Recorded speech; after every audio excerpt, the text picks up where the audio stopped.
नमस्कार। आज हम पूस की रात कहानी के बारे में जानेंगे, जो मुंशी प्रेमचंद के द्वारा लिखा गया एक श्रेष्ठ कहानी है।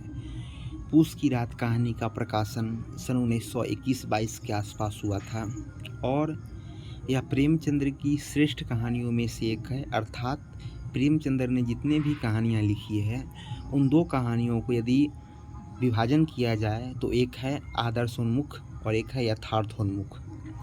तो पूस की रात कहानी यथार्थ अर्थात सच्चाई की कहानी को बयां करती है, अर्थात यथार्थवादी कहानी है।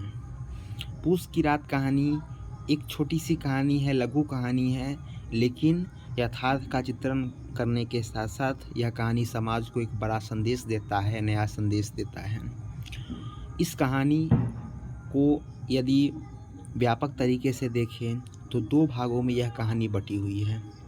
पहला भाग है कि सुबह का समय से लेकर इस समय जमींदार अपना पैसा मांगने आया है और जब हल्कू अपना 3 रुपया निकाल कर दे रहा है, वहाँ तक प्रथम दृश्य का वर्णन है, प्रथम भाग का वर्णन है। और द्वितीय भाग का वर्णन है कि जब हल्कू खेत में जाता है और सुबह जब उसकी नींद खुलती है, उसकी पत्नी जब मुन्नी जगाने आती है, तो वहाँ पर द्वितीय भाग का अंत होता है। तो दो भागों में यह वर्णित कहानी है, यथार्थवादी कहानी है। प्रेमचंद्र के मानस को यदि हम देखें तो प्रेमचंद्र भी अपने देश काल वातावरण से प्रभावित थे। 1921-22 का दौर भारतीय राजनीति में गांधी का आगमन हो चुका था।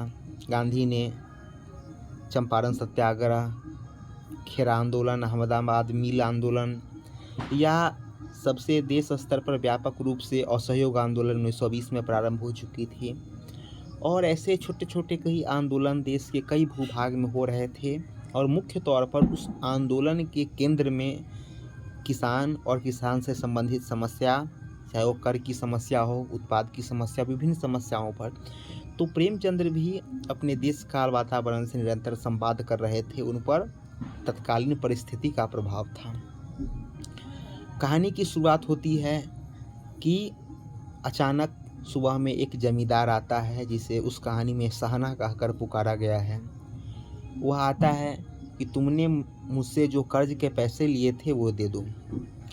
तो हल्कू आता है अपने घर में, जहाँ उसकी पत्नी ग्रामीण परिवेश में, जहाँ सुबह में सामान्यतः स्त्रियां अपने घर में झाड़ू लगा रही होती है, तो मुन्नी झाड़ू लगा रही थी। हल्कू कहता है कि तुम 3 रुपये जो रखी हुई हो वो लाकर दे दो, चूँकि जमींदार सहना मांगने आया है। मुन्नी कहती है कि 3 रुपये यदि हम दे देंगे तो तुम कंबल कहाँ से खरीद पाओगे, तुम जो ठंड के महीने में, पूस की महीने में जो खेत में सोने जाते हो, तो उसका इंतजाम कहाँ से होगा। दोनों के बीच वार्तालाप होता है और अंततः जमींदार के डर से, गाली के डर से, जो हल्कू है अंततः मुन्नी को विवश ही कर देता है और अंततः मुन्नी 3 रुपये निकाल कर हल्कू को देते और हल्कू उस जमींदार को 3 रुपये दे देता है। और जब हल्कू 3 रुपये लेकर जमींदार के हाथ में देता है तो हल्कू को ऐसा प्रतीत होता है कि वह अपना हृदय निकाल कर किसी को देने जा रहा हो। यहाँ पर कहानी के प्रथम दृश्य का अंत हुआ है। कहानी के द्वितीय दृश्य का प्रारंभ होता है कि धीरे धीरे शाम ढल गई। रात्रि पशु से अपने फसल की रक्षा करने के लिए हल्कू प्रतिदिन खेत में जाया करता था और खेत में जाकर सोता था। अन्य दिन की भांति हल्कू अपने खेत में गया, उसके साथ उसका संगी कुत्ता जबरा भी गया। ठंड का मौसम था, हवाएं चल रही थी। जो उसका कुत्ता का नाम जबरा था, जबरा और हल्कू के बीच संवाद होता है।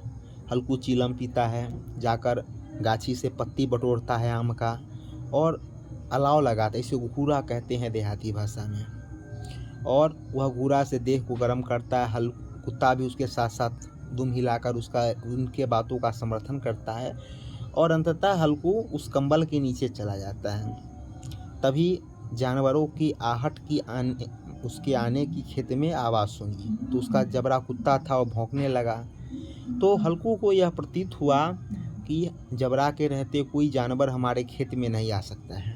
यह सोचकर वह अपने बिस्तर पर पड़ा रहा।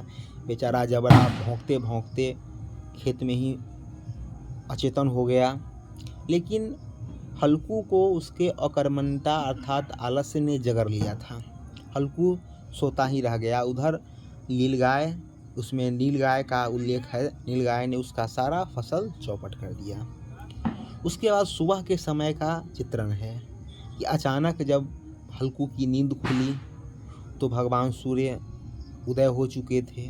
उनकी लालिमा किरणें, सूर्य की लालिम किरणें पूरी छटा में बिखरी हुई थी।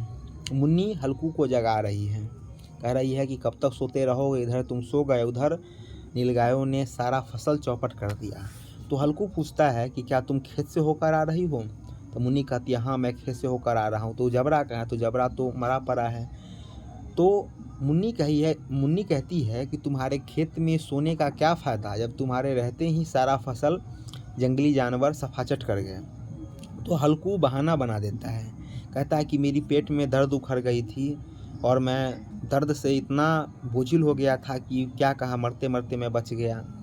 तो मुन्नी कहती है कि ठीक है, चलो खेती छोड़ो, आज से हम लोग मजदूरी करेंगे और जीवन यापन करेंगे, और जो उस सहना का हम लोग कर्ज लिए हैं मजदूरी करके ही वह कर्ज हम लोग चुका देंगे। तो इस कहानी के माध्यम से प्रेमचंद्र ने एक ओर तो किसान की समस्या को दिखाने का प्रयास किया ही, साथ ही साथ कैसे एक किसान तमाम तरकीब करने के पश्चात भी वह अपनी फसल की रक्षा नहीं कर पाता है और अंततः एक किसान से मजदूर बन जा रहा है।